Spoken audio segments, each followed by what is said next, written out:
Chapter 25 New Hopes.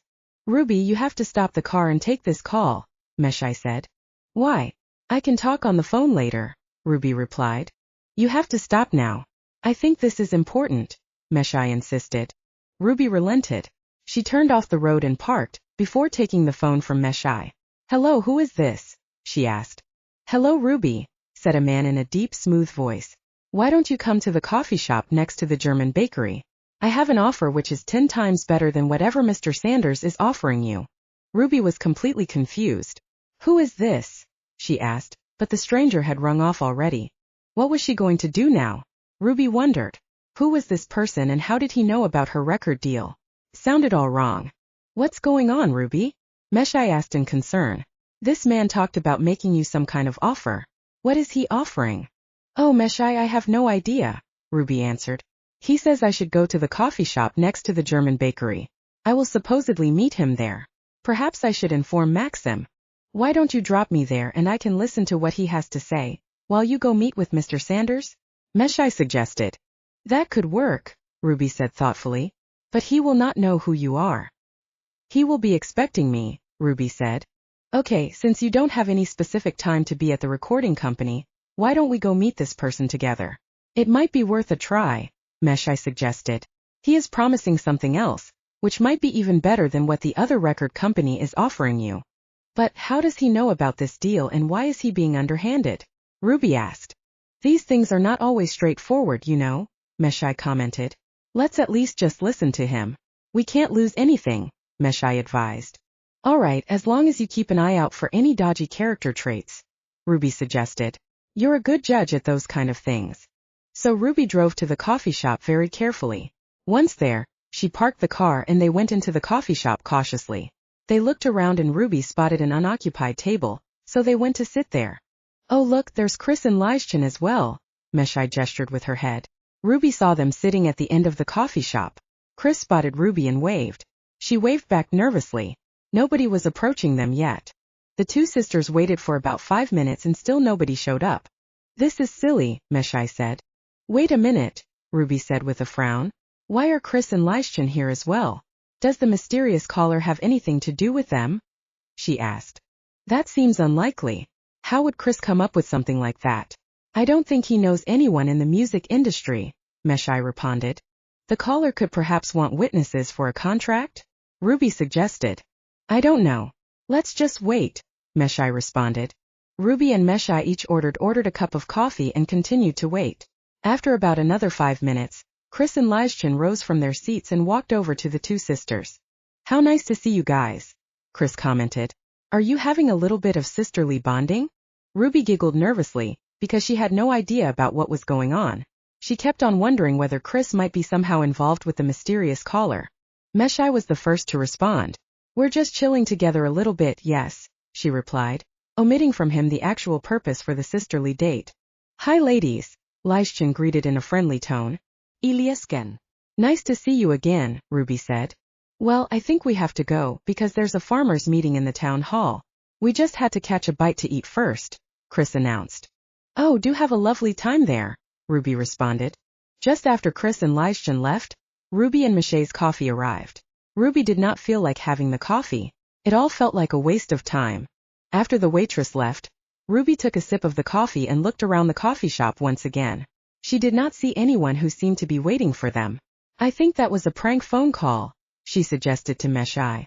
Okay, then let's pay up and go, Meshai agreed. Ruby placed the money on the table and walked out of the coffee shop, with Meshai behind her. When they were out on the street again, Ruby felt very upset. How can someone just waste other people's time like that? And where did that fool get my number? She asked out aloud. Ruby was just about to unlock the car when a tall man with black hair and a black beard stepped up to her from behind it.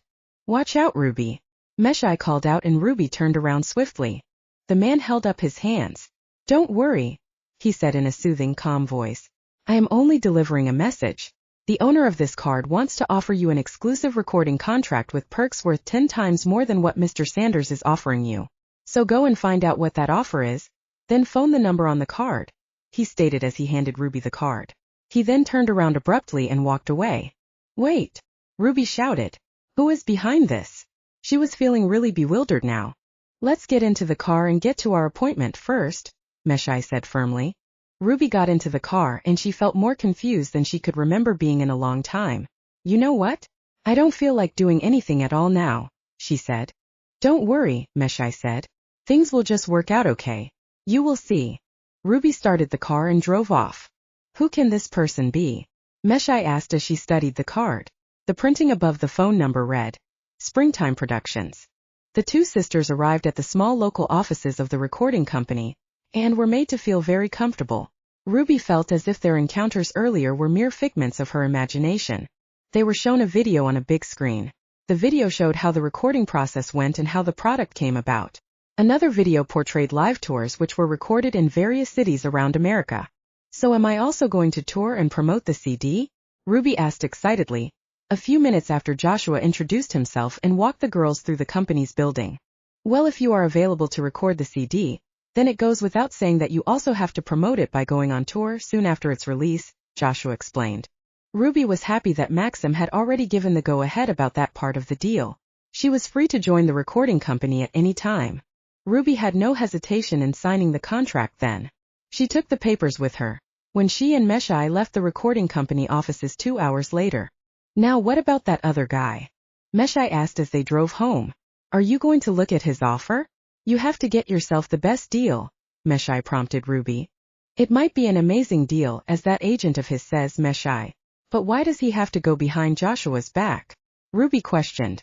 It is very suspicious, don't you think?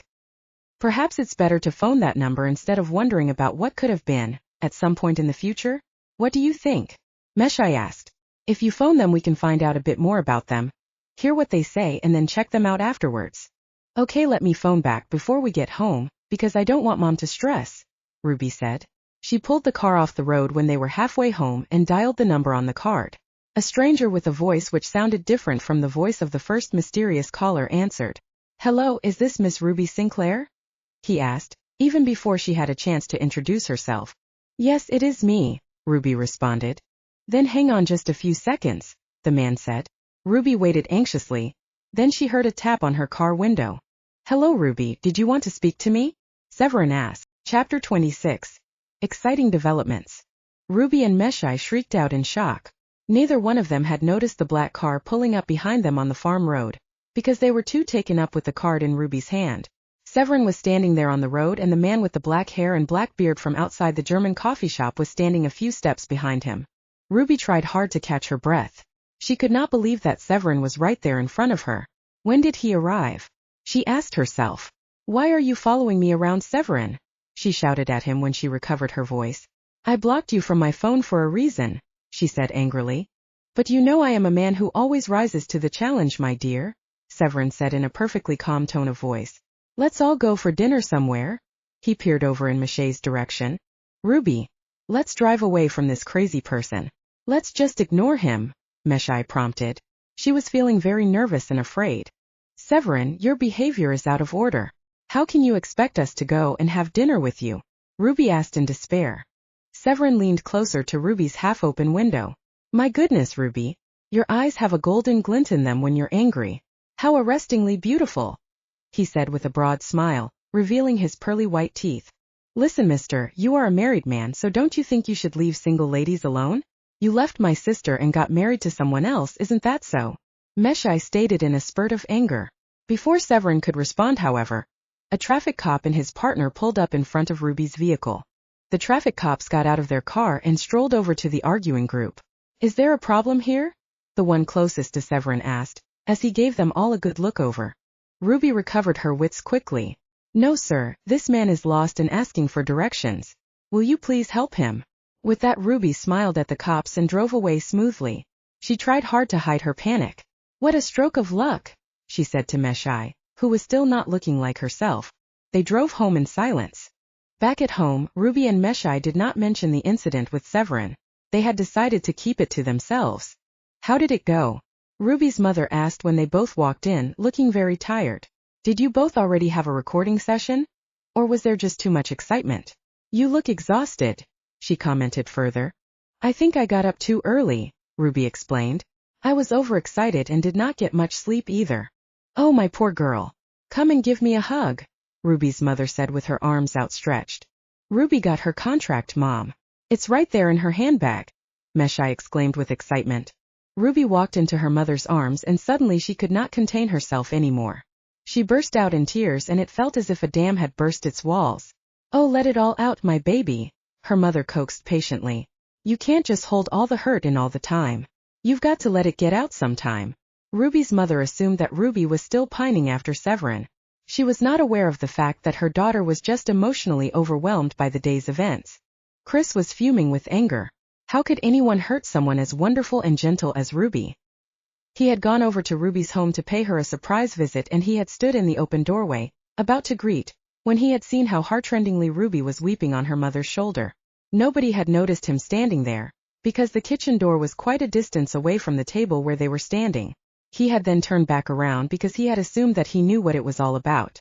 Ruby had kept him and her family members informed about every aspect of her relationship with Severin, and so Chris also knew that Severin had broken her heart by marrying someone else. When Meshai phoned Chris 2 hours later, he wondered what else had happened, so he held his breath. Hello, Meshai, he answered. Is everything all right? Why shouldn't it be with such wonderful news? Meshai exclaimed. Guess what? No, you tell me, Chris responded. He did not have any desire for further shock and upheaval with regards to Ruby. Why couldn't she settle for an uncomplicated guy with good values like himself? Ruby has a recording contract. She's going to record her own CD in Toronto, Meshai exclaimed with excitement. This was great news, but it was also like a blow to Chris, because he had silently hoped that Ruby would give up on the life of fame and glamour. I'm really happy to hear that, Chris responded. So we are having a small celebration, just for family on Saturday. Manuel will prepare a barbecue, Meshai stated further. Would you like to attend since you're practically family? I would love to attend, Meshai, Chris responded. Thanks for inviting me. Chris did not feel like attending the barbecue, but he decided to do it for old time's sake. When he put his cell phone back into his pocket, he was suddenly hit with an idea. Perhaps he could use the opportunity of attending the intimate party on Saturday to ask Ruby out for coffee, and then tell her a secret about Severin? It might hurt her, but it would cause her to see Severin's true Chapter 27 Dream Creations. The barbecue was held in the late afternoon on that Saturday. Ruby was surprised when Chris showed up alone. She did not ask him where Lyschen was. She hoped that he might give an explanation about that without being asked. Congratulations on your new venture, Ruby, Chris shouted in greeting. Oh, thanks, Chris. I see it more along the lines of being a challenge, Ruby responded with a shy smile. Oh, don't be so modest, Chris chided Ruby. You certainly deserve the recording contract by now. Well, I suppose Mr. Sanders would not easily make a mistake, Ruby agreed. Chris quickly found himself a task, by assisting Ruby's younger brother, Manuel, with the meat on the barbecue stand. Chris was lost in thought because now, more than ever, he finally felt the need to say some really important things to Ruby. He so wished that he could tell her about certain things in life which she has been painfully unaware of, although it involved the man that she had treasured so much.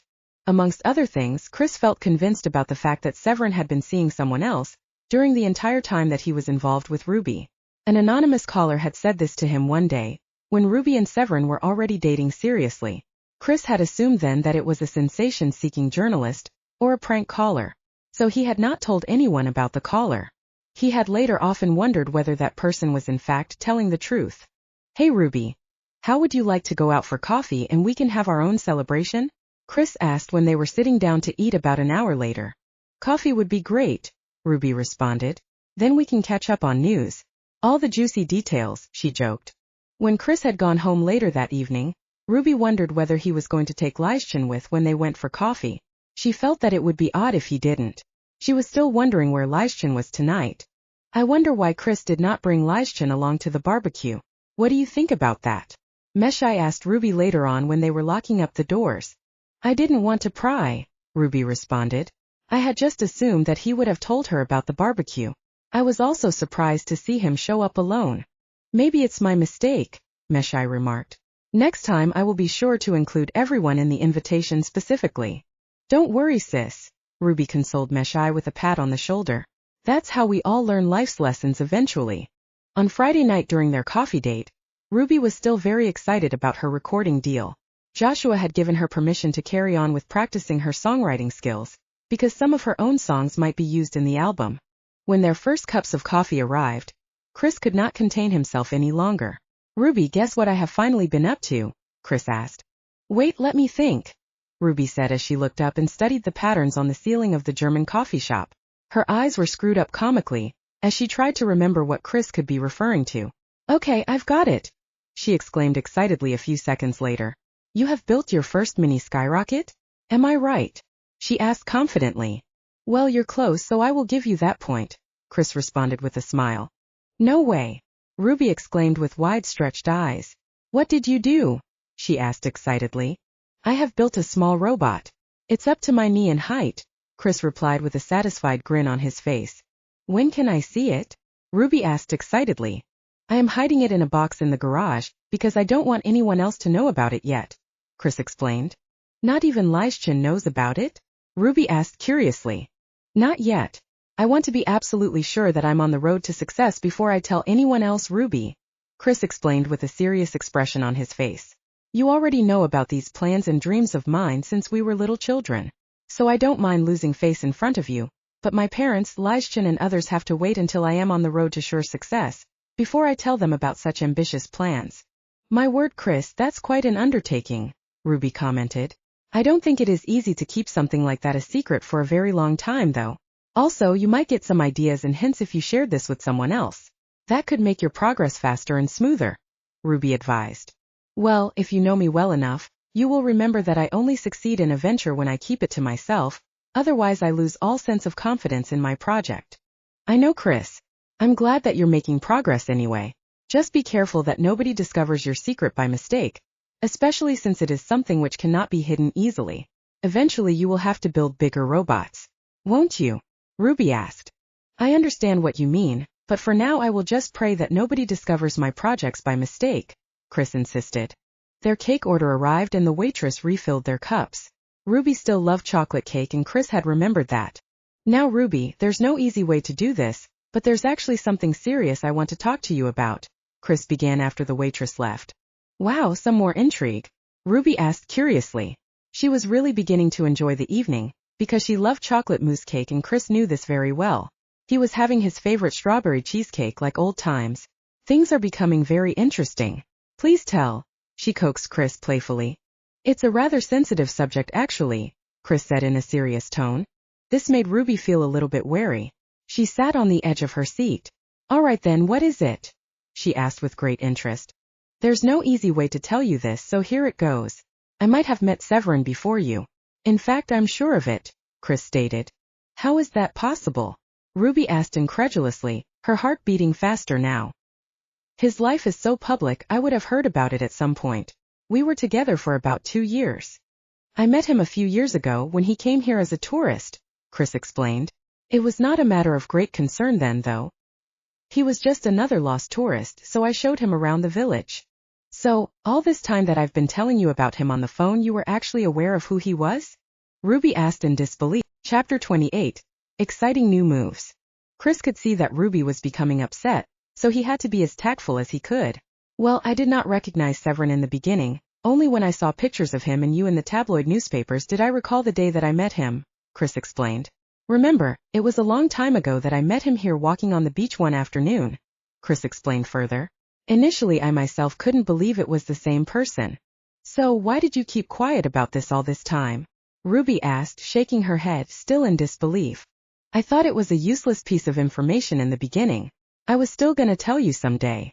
Severin never mentioned coming here before, Ruby responded. Maybe it's just someone who resembled him. Perhaps, but I don't think it's a mistake at all, Ruby, Chris stated firmly. I don't think you should shed any more tears on behalf of someone like that. I don't think he is the person you think he is, Ruby. If he keeps certain things like this from you, then he could be keeping some other really important facts from you as well. How can he pretend that he does not know your hometown? Maybe he has had a girlfriend here in the past. That can be the only explanation. I just can't imagine someone with a devious nature being faithful to one person. That's all.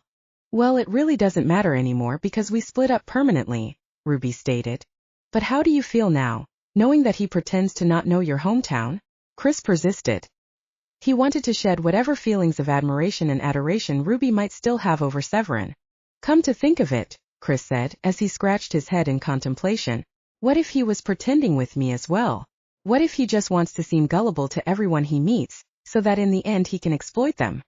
Does this not sound a little bit paranoid, Chris? Ruby asked in frustration. Her coffee had gone cold and her slice of cake was not finished. Anyway, it's getting a bit late, she announced.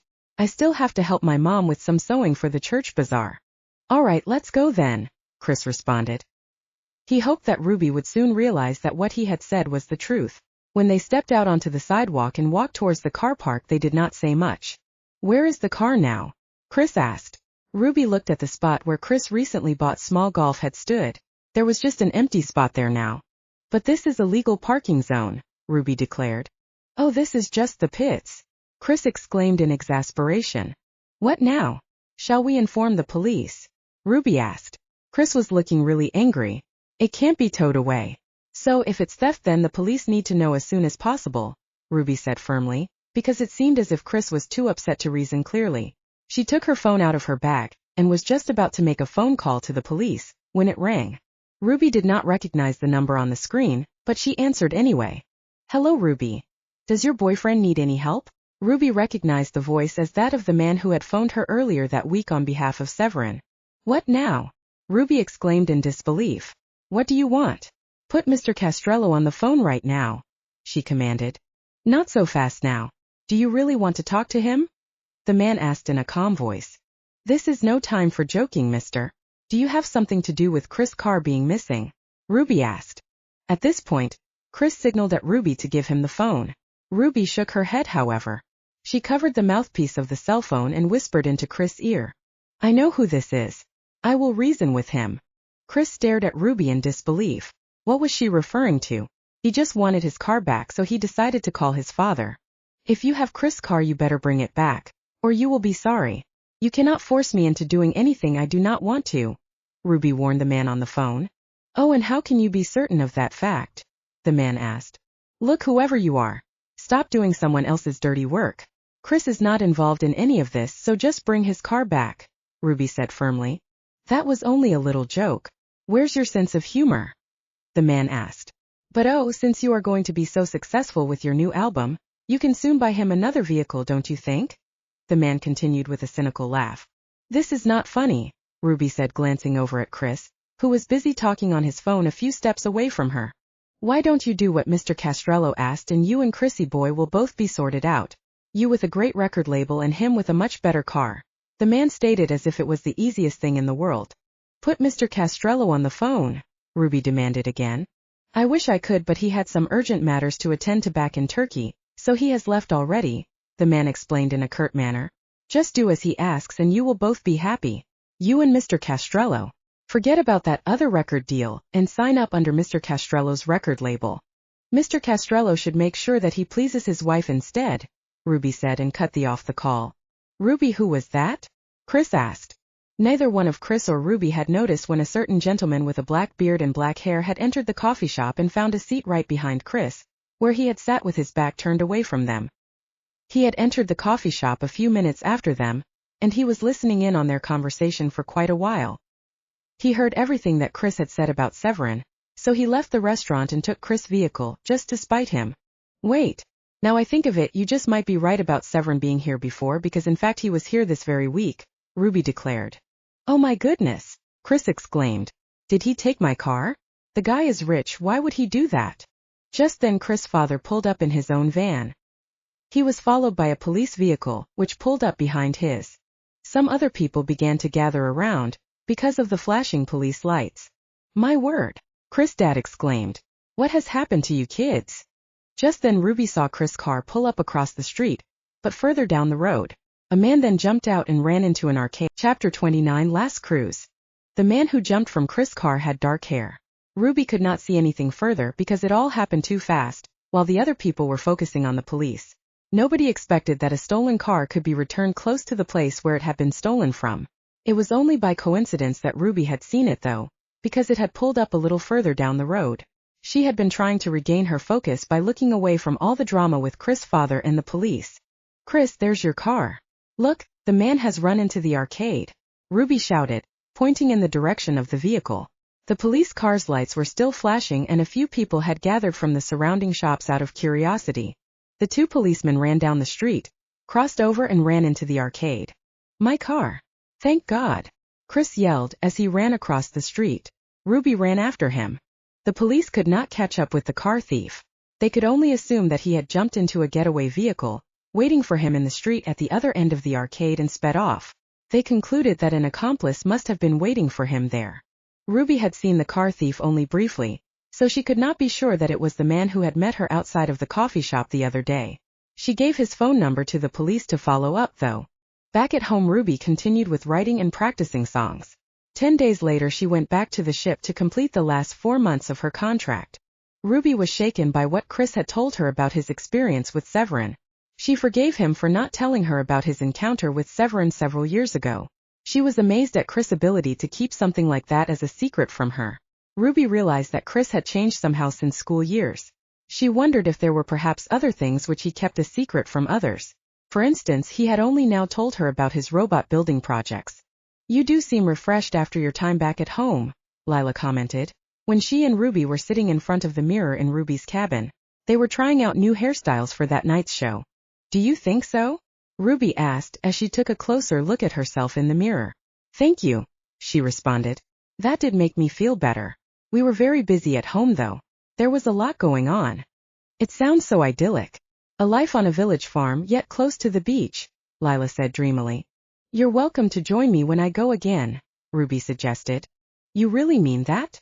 Lila asked with a surprised and ecstatic expression on her face. Thank you, she said and gave Ruby a tight hug. Then you have to come to my home in Austria as well sometime, Lila said with determination. Oh, that would be great, Ruby responded happily. We now have holiday plans. Remember, we should go to your home when it's skiing season, Ruby said as she looked at Lila's reflection in the mirror. Someone knocked at the cabin door then. Who's that? Ruby asked. It's Revel. You girls must come up for lunch and someone's on the phone for Ruby. Ruby opened the door hastily and Revel handed Maxim's cell phone to her. Hello Ruby, I just had to call you, said someone with a deep masculine voice. Is it Farrell? Ruby asked with a sense of surprise, recognizing his voice immediately. Yes, it's me. How are you doing? He asked. I'm very well, Farrell, Ruby said in a calm and pleased tone of voice. Where are you phoning from and why have you been quiet for such a long time? She asked. I'm in Greece visiting some relatives before I go on a business trip, Farrell replied.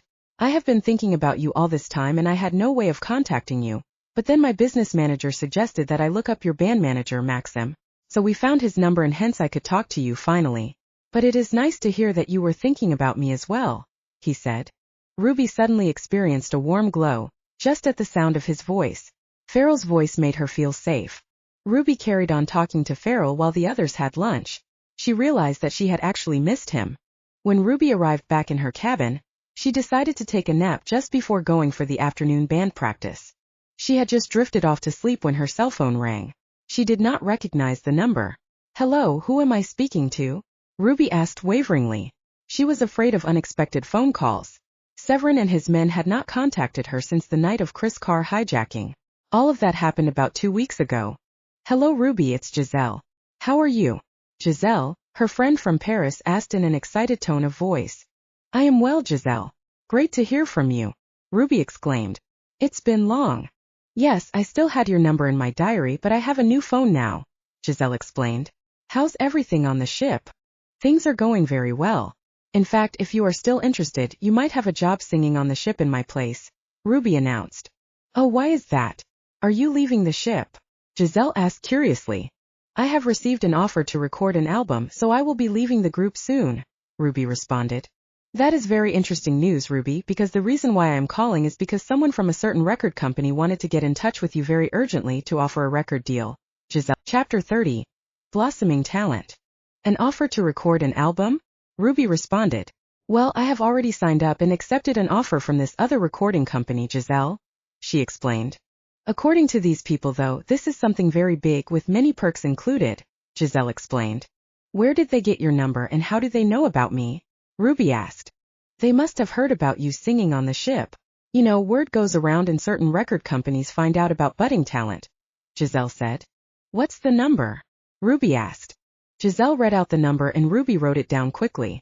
I will contact them and let you know what they said, she promised Giselle. All right then.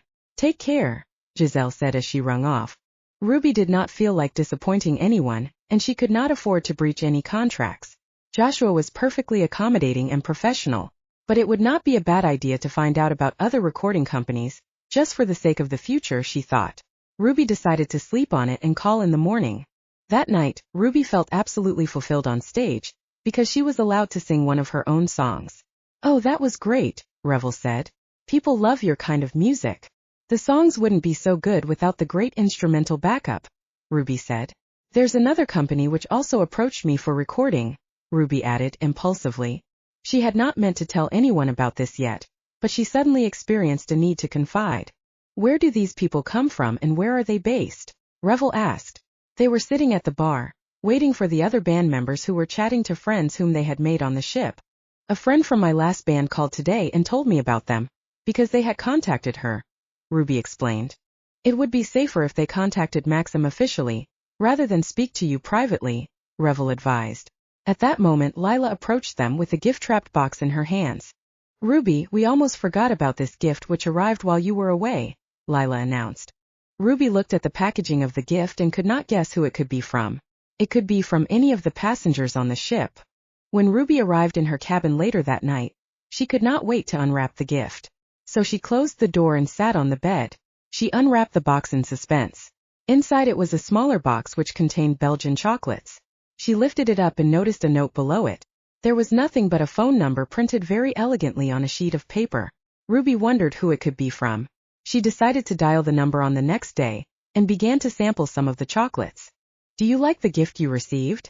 Lila asked when she and Ruby were having a late breakfast together on the following morning. Oh, the chocolates were great, but I forgot to dial the number which was printed on an accompanying note, Ruby responded. Was there no name on it? Lila asked curiously. No, there was no name on the note, so it must be from a shy guy, Ruby declared. Oh, I don't want to be funny. But remember what happened with the last person whom we had initially suspected of being shy? Lila commented with a broad smile. It all turned into lights, camera and action, Lila said with a chuckle. Ruby could not resist laughing as well. Later on that same afternoon, Maxim asked Ruby about the rest of the songs which she had written when she was home in Canada. I think we should ask Joshua whether you could begin to sing a few more of those songs on stage now, so that if you have them recorded, they will already be popular, Maxim suggested when the band had lunch together again. Oh, but I have not officially signed the songs off to him, Ruby remarked. Yes, but he does expect you to record some of your own songs. We just want everything out in the open, so that there are no misunderstandings in the future, Maxim explained. All right, then which songs are we going to perform now if he agrees? Ruby asked. I was thinking that, since this is a cruise ship, we could do all the love songs here and then you do the upbeat songs on another platform? Maxim asked. Very well, I agree, Ruby said. So when are we going to phone Joshua? We can contact him right away, Maxim suggested. He then phoned Joshua and explained the situation. I don't have a problem with that. It would all be good for future publicity, Joshua responded. Thanks for your cooperation, Joshua, Maxim said in conclusion of the arrangement. Ruby was pleased with the turnout of events. The audience on the ship loved her voice, as well as the songs she sang. Lila also received an opportunity to sing new songs, so the nightly shows were full of variety. After 2 weeks back on the ship, Ruby was feeling as if her life was beginning to make sense again. She was living her dreams. When she arrived in her cabin after another successful night's performance one night, Ruby had some of the Belgian chocolates, which she had received as a gift. She studied the number on the note. How rude of me to forget to call back and thank the sender, she thought. She then remembered that she had never phoned the number which Giselle had given to her either. It was too late in the evening to phone now, so she decided to do it in the morning. Ruby dialed the recording company's number first thing the next morning, before getting up from bed. Who am I speaking to? She asked, when a lady answered by simply saying hello. You are speaking to the public relations manager at Springtime Productions. How can I help you? Ruby did not know what to say. Wasn't that the name of Severin's alleged recording studio? She cut the call and stood trembling in front of her mirror. The note dropped to the floor. By instinct, Ruby then picked up the gift box which had contained the box of Belgian chocolates. She checked the number printed on the note inside the gift box. She then compared it to the number for Springtime Productions, and was shocked to notice that the numbers matched. Chapter 31 Bigger Steps. Ruby was shocked and disappointed in herself. How could she have been so gullible as to believe that the chocolates were just from one of the usual passengers? She immediately threw the chocolates into the trash can and sat down on the bed trying to focus. The box of chocolates arrived on the ship before her, which meant that Severin was very meticulous in his planning. He made doubly sure that she would get every message from him. Well, I will be just as persistent as he is, Ruby swore to herself. So she committed herself to perfecting her new songs, rather than to anticipate new advances from Severin. She sang with her heart and soul. Are you very excited about your upcoming CD recording? Revel asked when he found Ruby and Lila busy painting their toenails on the deck, one sunny afternoon. Yes, I am, Ruby responded with a smile. But I would also have loved to go on the trip when you guys are going to perform at the Sydney Opera House, she declared. Oh, don't worry. We will give you a call, just before we go on stage and let you join in on the atmosphere, Lila promised. Oh, that would be really sweet, Ruby answered. Have you found out which singers will be performing there at the time? Ruby asked Revel.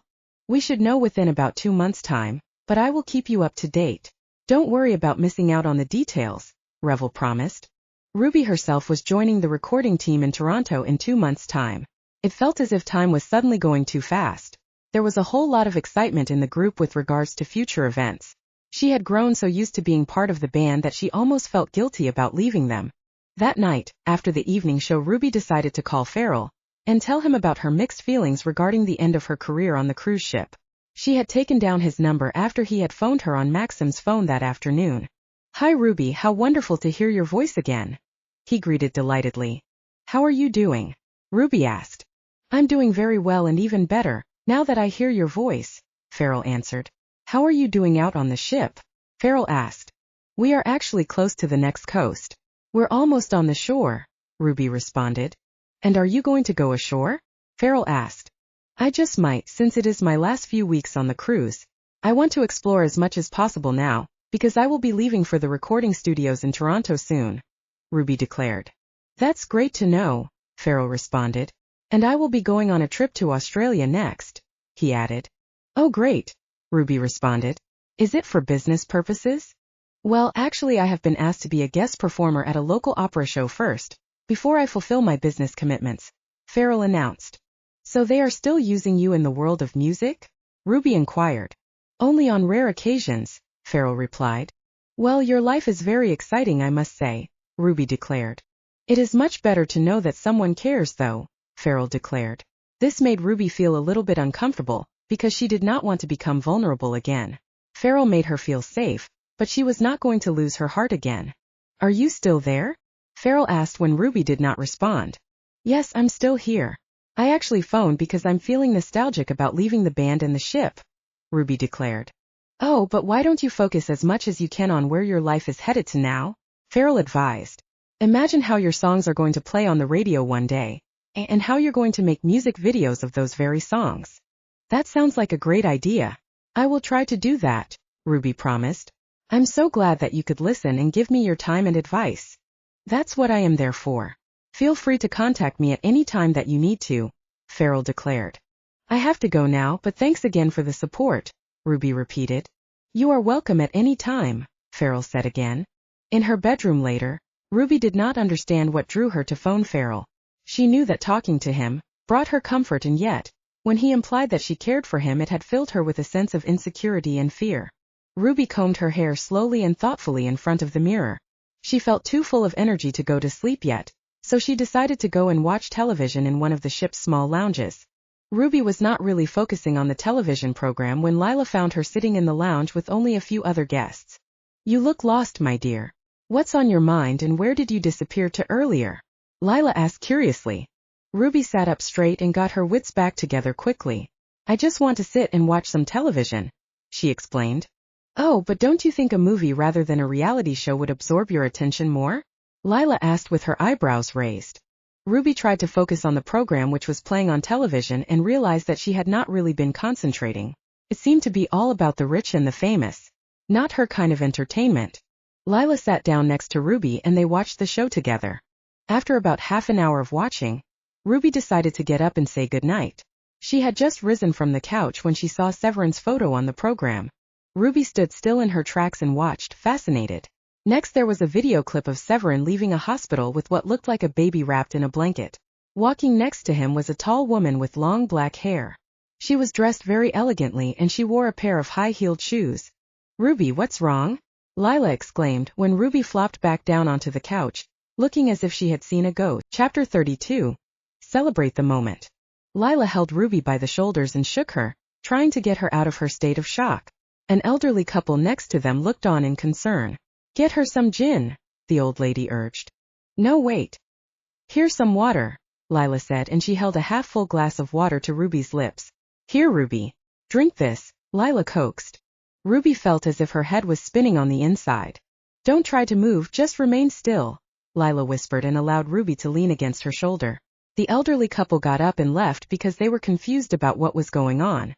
Lila then took Ruby by the hand and led her back to her cabin, where Ruby wept like a baby.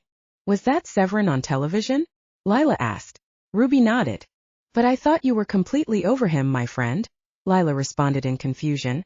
"It was not only him. It was him, his wife, and a baby. They have a baby," Ruby wailed. "Oh my," Lila exclaimed with her hand in front of her mouth. "Wow, she looks good for someone who had just had a baby." At this, Ruby sat upright on the bed and gave Lila a stern look. "Oh no, she's nothing compared to you, my dear. She doesn't even come close," Lila said in defense. Ruby had stopped crying at least. "Look, Ruby. The best thing to do here is to be happy that you are rid of someone who obviously would have disappointed you at some time in the future anyway. Who knows what kind of life his wife has with him? If he could hurt you like that." Lila asked. "You're right. Let's drink some wine and celebrate our freedom," Ruby announced. She got up from the bed and rinsed her face in the bathroom. Then she and Lila went back out to another sitting area and ordered some red wine. They sat up and chatted until the early morning hours. The following morning, neither one of the girls were up on time, but Maxim did not make too much of an issue out of it because Ruby was going to leave the ship soon. He wanted her to leave in a happy state of mind. "I hear you girls were up celebrating until late last night," Maxim said later when they were rehearsing a song together as a group. "We were just thinking about the good days together on the ship," Lila lied quickly. "Well, as long as you always remember to keep everything you do well balanced," Maxim advised. "Don't overindulge in anything ever." "Don't worry, we will never overdo anything," Ruby promised with a smile. She still could not believe that Severin had a baby with his wife. That meant that his marriage was not as superficial as he had declared. Ruby resolved not to dwell on that area of her life ever again. On Ruby's last day on the ship, the group had lunch together and took as many photos as they could. It was more emotional than when Ruby left her first band, because they had spent so much more time together. "Don't forget that you owe me a visit on the farm," Ruby said to Lila when they hugged and bade each other goodbye. "I won't forget for a minute," Lila promised. Ruby first went home before she left for the recording studios in Ontario. Manuel, Ruby's brother, picked her up at the airport. "How's everyone?" Ruby asked him immediately. "We are all well, thankfully," Manuel replied. "And I'm glad to inform you that Chris proposed to Lijschen in the park in town yesterday. It was quite a surprise to us all," Manuel announced with an amused grin. "My goodness!" Ruby exclaimed. "He did not tell me anything about that." "Well, you and him are not in each other's company that much anymore, you know. He has to grow his own wings sometime," Manuel said with a serious expression on his face. "Oh, and look who's grown up into an old man," Ruby joked with Manuel. "I wanted to talk to you about something before we arrived at home," Manuel announced. "Oh, that sounds serious," Ruby said while she looked at the familiar surroundings as they drove by. Being in her home environment made her feel safe and warm, even though Severin had harassed her the last time she had been on vacation there. "Well, I would like to branch out into show business myself," Manuel declared with a serious look on his face. "Oh, is that so?" Ruby asked. "I thought you wanted to be first an economist and then an author." "Yes, I still do, but I have been seriously thinking about filmmaking as well," Manuel explained. "I never knew you wanted to be involved in films, Manuel," Ruby declared. "I just wanted to share it with you only because I knew you would give me your support," Manuel added. "Well, I will keep your secret for as long as you want," Ruby promised. Ruby was happy to see everyone at home again. She hugged them profusely and spent a few hours just catching up on news. Then Ruby set out to find Chris next door. She found him and Lijschen having tea in the garden. They were engaged in a serious conversation about fruit trees. They did not even hear Ruby's approach. "Wow, you two. I thought I would find you busy making wedding plans instead," Ruby said in mock disbelief. Ruby and Chris hugged excitedly and Lijschen was very happy to see her. Tell us about your recording plans, girl, she asked excitedly. It's going to be amazing, Ruby. From here on you will not look back, Lijschen added. Oh, I will never forget where I come from, Ruby declared. But let's talk about your wedding. When will it be? She asked with great excitement. We will not have a big glamorous wedding, Chris declared. As you know, I have already been to meet Lijschen's parents in Germany. So now they want to fly over and have the wedding here. We won't delay. It will not be a big event, so we will not have to wait for a whole lot of months, Lijschen explained. Neither one of us likes procrastinating, isn't that so, Chris? Lijschen stated as she reached out and held Chris' hand. No, we don't, Chris agreed. So, will it still be in this year? Ruby asked. We are still going to discuss everything with our parents, Chris explained.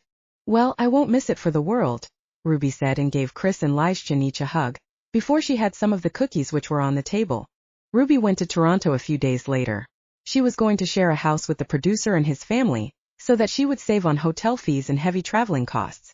The house was just outside the city, so they would not be traveling far each time they had a recording session. Ruby blended in well with the family of 4.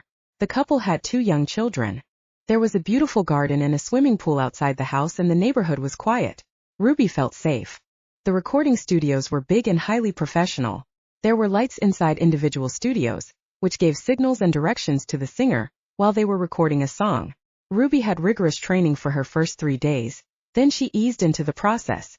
It was unbelievable how good she sounded when she heard her voice played back. On her 4th day there, Ruby was settled into her routine and the house. She received a surprise phone call from Revel. Hi, how's everyone on the ship?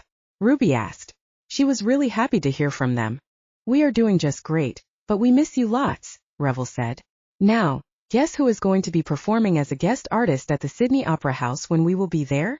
Revel. Chapter 33 Dreamworld. Ruby tried hard to think about who Revel could be referring to. There were so many celebrities who could be performing at the Sydney Opera House. I give up, Revel, Ruby said after about 2 minutes. The one and only Mr. Pharoah Mendez. Revel exclaimed. Wait now. What are you saying? Ruby asked in disbelief. Revel must be confused, she thought. But how can that be? I spoke to him the other day and he said nothing about performing at the Sydney Opera House, Ruby insisted. Well, I am now informing you that your new boyfriend is a legendary music artist. I thought you would be thrilled, Ruby girl. Revel exclaimed again. Ruby tried to remember what Pharoah had actually said to her on that evening. She had not paid close attention when he was talking about singing somewhere. Oh my, she exclaimed. Come to think about it, he did say that he was going to perform in Australia, while he was on a business trip there. But he didn't mention the Sydney Opera House. Now I feel so silly, Ruby said as she blushed. Don't feel silly.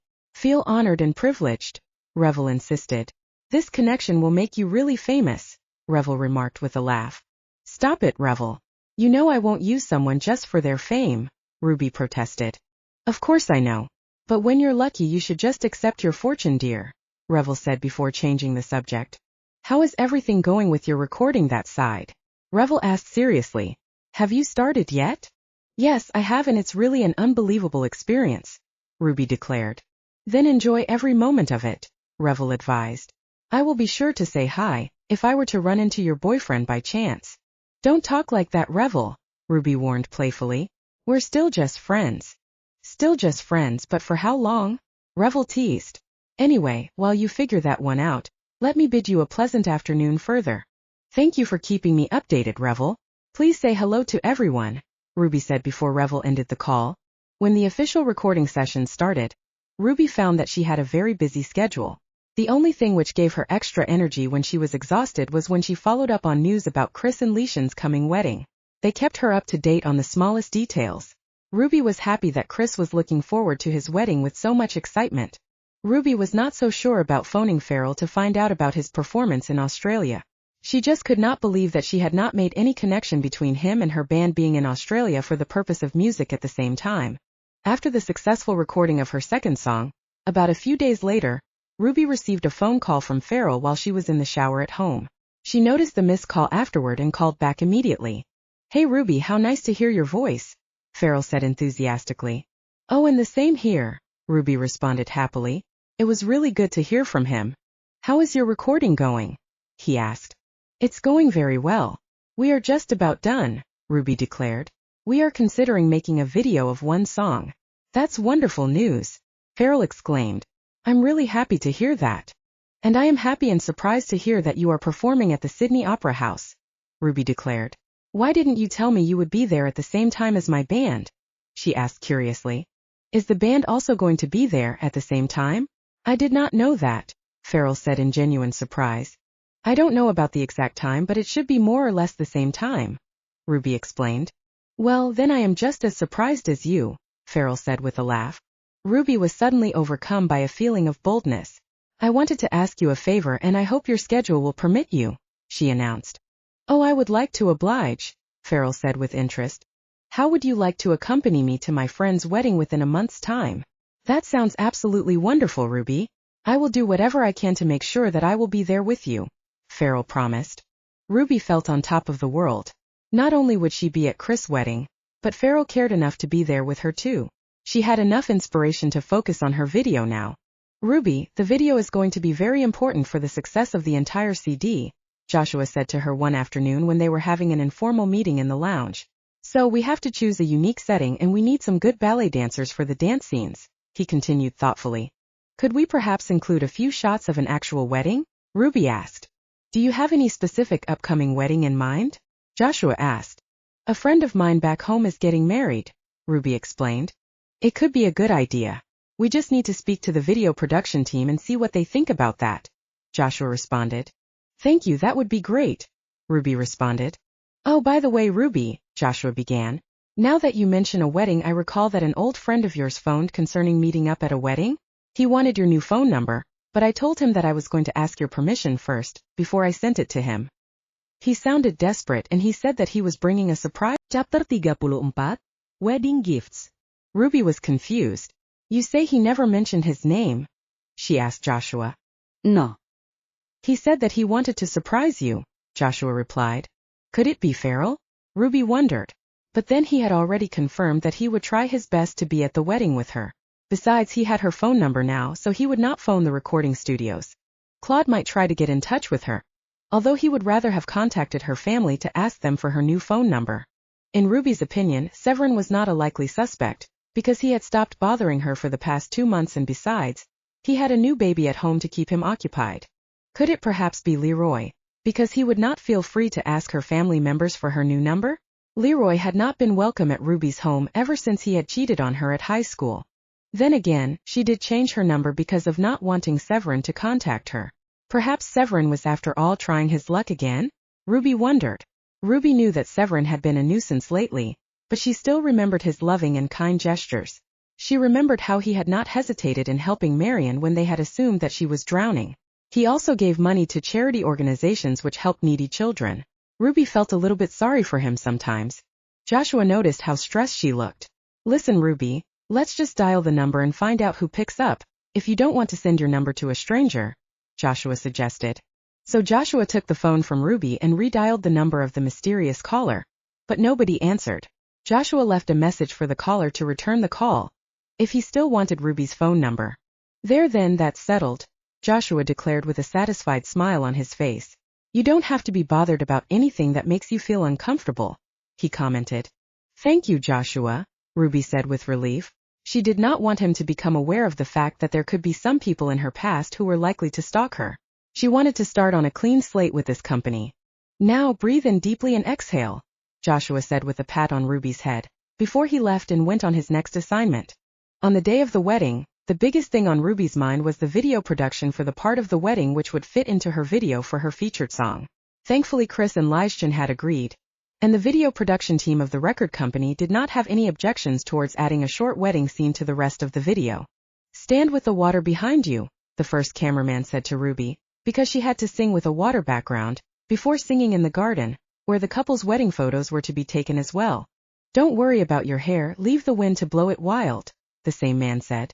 Ruby, there's someone wanting to talk to you and she's waiting for you in the church registry, Meshai said. She says it's urgent, Meshai added. I'm still busy, Ruby replied and carried on to focus on the cameraman's instructions. She started to sing and dance according to the choreographer's directions, so she did not take notice of anything else. All right, Ruby, you can take a break now and pay attention to the rest of the wedding for so long, the video cameraman advised after 10 minutes. The church was already filled with the invited guests. Ruby wondered about the identity of the lady who wanted to see her. She walked into the church and turned left, in the direction of the registry office. Sitting there patiently was a woman whom Ruby had never seen before. She was dressed very formally. Good afternoon, Ruby said in greeting. The lady rose and stretched out her hand to Ruby. My name is Angela and I apologize for imposing, but this is the only way that I could meet you, she said with an attractive and appealing smile. I don't understand. What do you mean? Ruby asked in confusion. Well, what I have to offer you is a gift, even though you are not the bride today, the woman said, with her smile stretching even wider. Are you one of the invited guests? Are you a relative of Leishan's? Ruby asked, frowning. Don't worry about who I am. I just brought you a gift in the form of an opportunity, but it is a group project. I am with a team whom you can meet after the wedding, if you are interested in an opportunity of a lifetime, the lady said confidently. Oh, I already have a recording contract if that's what you are referring to, Ruby declared. No, this is something much bigger than that. My team leader has a surprise for you and I can assure you that it is something which you will absolutely love, the woman continued. Just wait until after the wedding and we will come to you. Ruby felt uneasy about the situation, but she could hear the organ beginning to play in the church.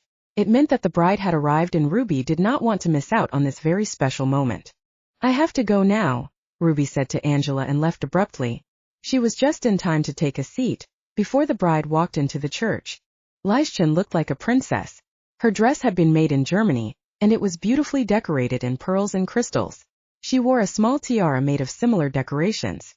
Above everything else, she looked happy and serene. Later in the gardens, the bridal couple was taking photos on one side and Ruby was singing on the other side. She had her wedding present ready for when Chris and Leishan went in to settle down for dinner. She was going to give them the apartment in New York City, which Severin had bought her as a second residence for them, away from the farm. Dance, Ruby, Joshua shouted from the distance. The flowers were tall and Ruby entwined herself amongst them, as she sang and danced. She focused on the videographer's lens closely. All right, now go and enjoy the rest of the wedding, the choreographer said, after 30 minutes of recording. Ruby was thrilled that she was at the wedding, and that she could immortalize the occasion in the form of a music video. Thanks guys, she said, before she walked towards a tree, from where she could observe the wedding couple while they posed for more photos in the garden and at the lakeside. Ruby stood there quietly and reminisced about her and Chris' childhood days. It was hard to believe that it was his wedding day. Ruby had invited Farrell to the wedding, because she wanted her family members to get to know him as her special friend. The two of them were really close lately and she felt that it was right for him to be there, at her side on the day of her best friend's wedding. Her parents had taken an immediate liking to him, and he really appreciated meeting them.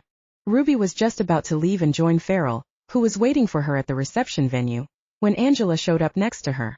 Ruby had been so lost in thought, that she had not noticed Angela approaching. I'm happy to see that you are enjoying this day so much, Angela said. Now how about a touch of that same kind of happiness which has eluded you all along? She asked. What are you referring to? Ruby asked in complete bewilderment. Here is your gift on this special day, Angela said, as she handed Ruby a white envelope with a gold ribbon wrapped around. Chapter 35, Shocking Revelations. Ruby took the envelope and looked at Angela speculatively. How do I know that it is safe for me to open this envelope since I don't even know you? She asked. Very well, then let me open it, Angela offered. She took the envelope from Ruby and opened it slowly. She then removed some folded up papers from inside the envelope and handed them to Ruby. I would advise you to inspect these when you are alone, she said with a big smile. It is your wedding present. But I am not getting married, Ruby protested. See it as a gift towards your future wedding, Angela said, before she blew a kiss to Ruby and walked away swiftly. Ruby looked at the set of folded papers in her hands, which were shaking. Angela had said that it wasn't a recording deal, so then what was it? Ruby asked herself, as she walked towards the small conservatory in the center of the gardens. Once there she found a bench and sat down. Then she carefully unfolded the papers. Ruby read the words written on top of the first page. It was a divorce contract. How weird, Ruby thought, who was going to get divorced? Then she read further and could not believe it when she saw Severin's name written there, as a candidate for divorce. Ruby threw the papers onto the floor and jumped up. She paced up and down rapidly. How dare he continue to insult me like that? she screamed at no one in particular. Oh, excuse me, am I intruding? Farrell asked, standing at the open door of the conservatory. Ruby was shaking with anger. You're not intruding, Farrell. Sorry, I couldn't come to you right away, because I was delayed by someone. Well, I was waiting for you and decided to come and look for you. Some of the guests noticed you coming in here and now I find you so distressed, Farrell said with a look of serious concern on his face. Ruby sat down on the bench again and broke down in tears. I wanted you to truly have a great time visiting here and now everything is just going wrong again, she sobbed. Farrell immediately walked over to Ruby and knelt down in front of her, before he wrapped his arms around her. Don't worry, everything can still be all right. Will you tell me who upset you like this? He asked gently. Ruby then tried hard to tell Farrell all about her relationship with Severin, and about how he had disappointed her, and then continued to stalk and harass her. All I can say is that sometimes one situation ends, so that a better one can take its place, Farrell said tenderly. He looked into her eyes and gently wiped her tears away, before he gave her a gentle but sweet kiss on the lips. Ruby suddenly felt swept away out of her grief and began to kiss him back passionately. After the kiss, Ruby and Farrell looked at each other as if they were seeing each other for the first time. That was supposed to be my position. Ruby and Farrell looked up and saw Severin standing in the doorway, looking dark with anger. Careful now, Farrell said as he rose from his knees slowly. What is the problem? Can I help you? Well, you seem to be my problem, Mr. Nice Guy, Severin growled with anger. All I know is that Ruby wanted me here. That's why she invited me to the wedding, Farrell explained in a quiet voice. So now tell me, did she invite you as well? He asked in a serious but objective tone. Ruby and I have our own way of communicating. I have already gone to the trouble of letting her know that I was going to be here to surprise her, Severin said in an arrogant tone of voice. Severin, I have no idea what you are referring to because I had no idea that you were coming here, Ruby said with a note of irritation in her voice. You are under a great misunderstanding if you think that I have invited you. But I phoned in advance, Severin continued. He turned to Farrell. You can ask her new manager, Mr. Sanders, about that, my mate, Severin said so that Farrell would wrongly assume that he and Joshua had a mutual agreement. Just what are you implying, Severin? Ruby asked, now dangerously angry. I am just saying that I went about the right route, Severin insisted. Well, according to everything I have heard about you up to now, you have no idea about what that is, Farrell said. At that, Severin picked up a shovel which had been standing in a corner and he swiftly swung it at Farrell, hitting him on the side of the head. Ruby screamed out in shock and ran towards where Farrell lay on his side. She lifted his head and cradled it in her hands. You're an animal, Severin, she said angrily. Just get out of here. Ruby, I did not mean for any of this to happen, I swear, Severin said, rubbing his hands in panic. I wanted to come in and explain to you that I am really divorcing Marjorie for you. Then I found you kissing someone else. How do you think I was supposed to feel? He implored her as he sat down on his haunches, looking at Farrell who lay there unconscious. Severin, there's no time for that now, Ruby shouted. Just get away or you will be in serious trouble.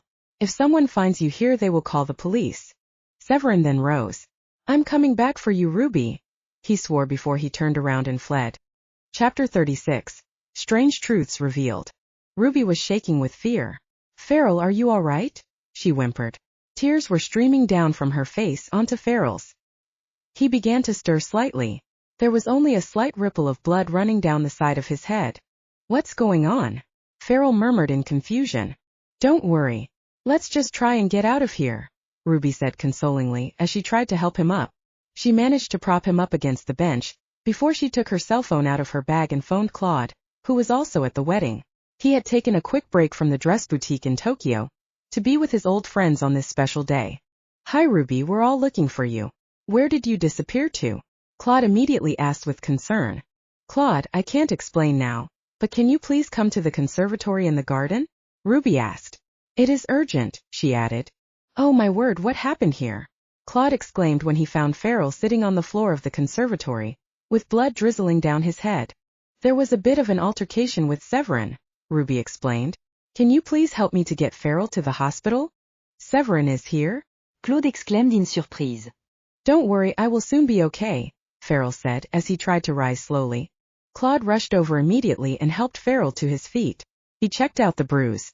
It does not look that bad, but we should go to the hospital in any case, Claude said firmly. But now you are both missing out on the wedding, Farrell protested. Don't worry, we will be back in no time at all, Claude reassured Farrell. Ruby and Claude hugged Farrell on either sides of his body and then walked with him to Claude's car, which was parked close by. At the hospital, they learned that it was a minor injury and that Farrell only needed a plaster, with a bandage around his head for a day. There seemed to be no symptoms of any concussion to his brain. Ruby was very relieved to hear this. Let's go and enjoy the rest of the wedding, she said to Farrell and Claude, who were equally relieved at the outcome of the medical exam.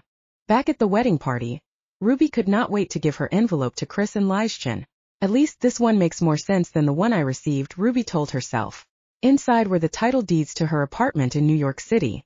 Ruby, that's a very expensive gift. Are you sure you have thought about this carefully? Chris asked Ruby as they danced together at the reception. I am absolutely sure, Ruby said firmly. She waved at Farrell, who was sitting and chatting to Lijschen, because he did not feel steady enough to dance yet. They had told the other guests at the wedding that Farrell had accidentally bumped his head against a tree stump, out in the garden, and hurt his head. Well, this is very generous of you, thank you very much, Chris responded in sincerity. After most of the guests had left, the only people still at the reception venue were the caterers and close friends of the bridal couple. Chris walked over to Ruby and spoke in a low voice.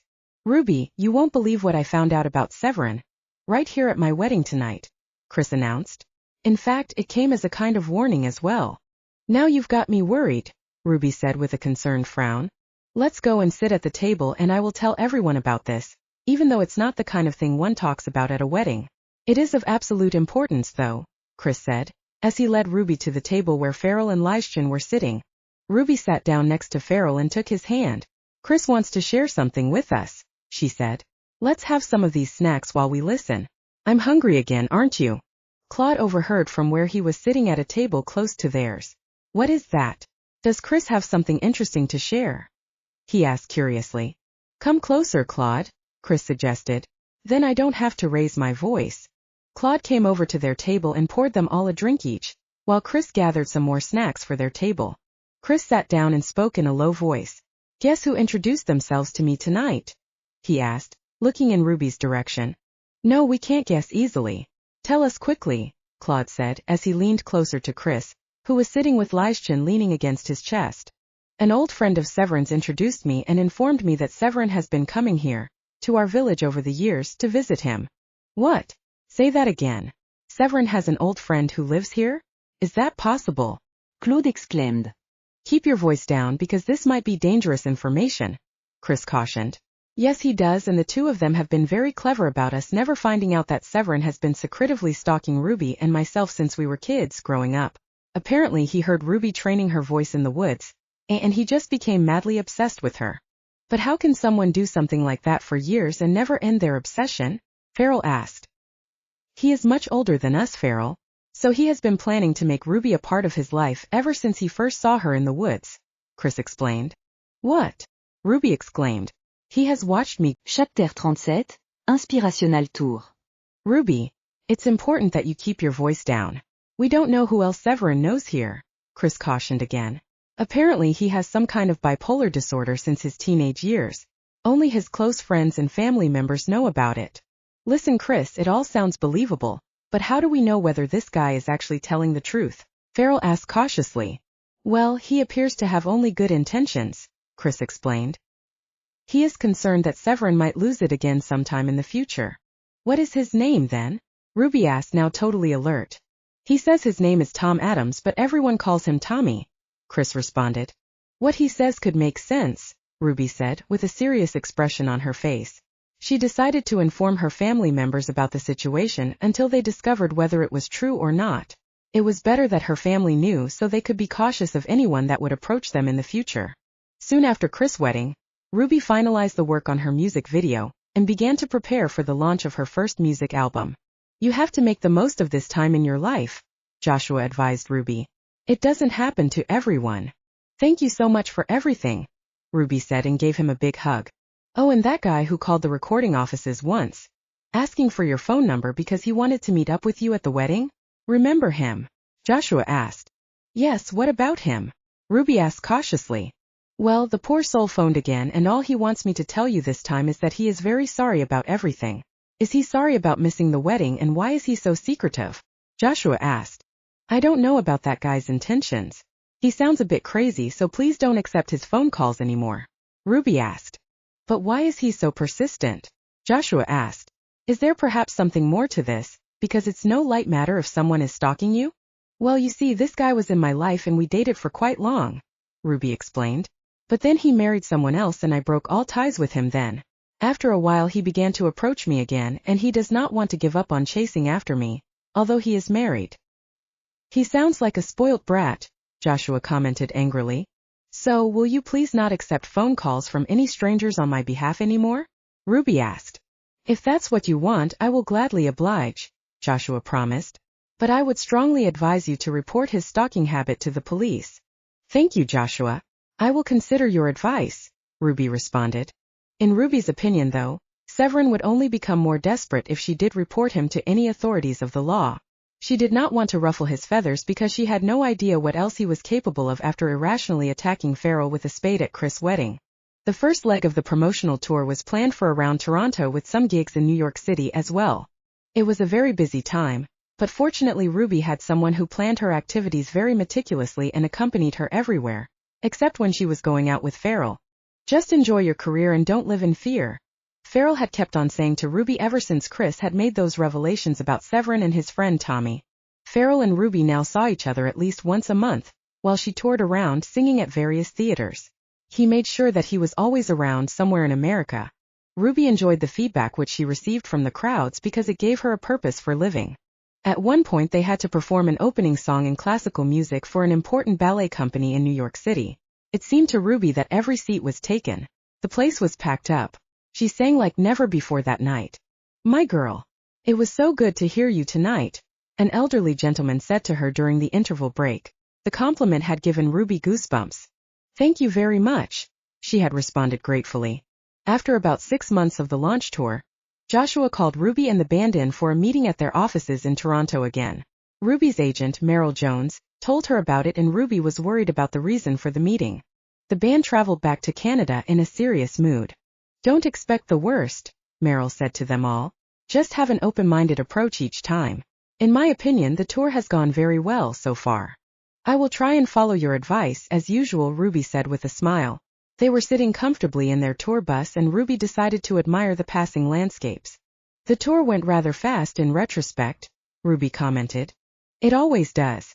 And then there's always the next event to look forward to, Merrill said with a happy smile.